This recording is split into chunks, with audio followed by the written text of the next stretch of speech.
النبي عليه الصلاة والسلام وشاقي رغم أنف امرئ دخل عليه شهر رمضان فخرج ولم يغفر له waxa khasaaro duloobay qofka bishii Ramadaan ay u soo gashay ee bishii ay baxday iyadoo loo dambi dhaafay asbaabtii loogu dambi dhaafi lahaa ayaanu sameyn baalka magaciisa la sheegay Facebook lagu sheegayna sharkiisu aad iyo aad buu fara badan yahay sawiro dumar qaaqaawan ayaa ikhtiyaarkaaga laanti kuugu imanayo kuugu soo galaya shar baa la soo dhigay hadal xun baa lagu soo qoraya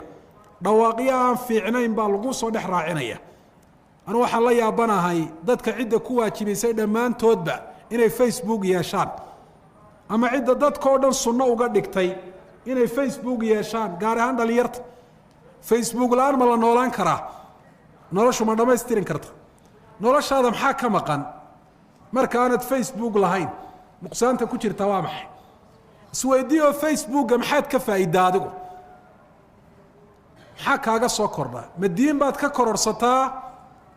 ما منافع يا مصالح الدنيا حلالة أي كاجا سوسيادة مس وقتها كاجا ضيعنا حاران وكوتشي دا وكوجية قفك مسلم كاوان حساب تمام ومن حسن إسلام المرء تركه ما لا يعني قفك مسلم كا إسلام نمدي سويناه جيدا وحا كمدا وحي عن واحتر اللهين وحي عن خصين إنه يسكدايو كايا شباب دليروي وقيران haddaydan dayrahan bal ugu yaraan bisha Ramadaan iska daayo iska xakameeya sharkiisa iyo fasaadkiisa iyadoo ay tahay inaad iska daysaan waxaan ogahay dhalinyarta badankoodu ama waxay ku isticmaalaan wax sharo Ilaahay ka fogeynaya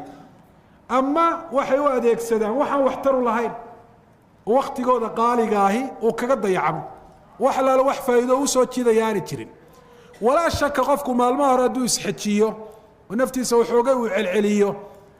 in marka dambe sharka uu la geli doono adawaadka noocana markii la sameeyay qasdiyo ujeeda ayaa laga lahaa dadka aqliga lihi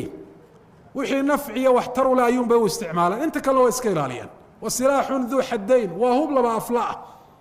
haddaad iska qaadato waad gooshay